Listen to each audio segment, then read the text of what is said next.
Ano daw ba ang masarap na luto sa saging na saba? For me, lahat ng luto sa saging na saba ay masarap. Pero ngayon, ang lulutuin ko muna ay sinulbot. Dahil medyo ripe na ang ating banana, ayan, sinulbot. Brown out po, hindi ko na video ng maayos. Ayan, napakasarap po ng saging na saba. Matapos mong painitin ang kawali, ilalagay mo na ang sugar.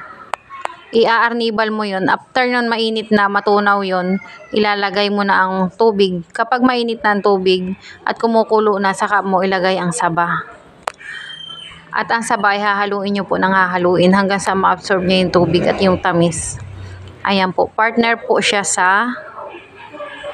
Masarap po siyang partner sa kanin, lalo na kung may kasamang laing. Ang sinulbot po ay pwede ring pang ulam.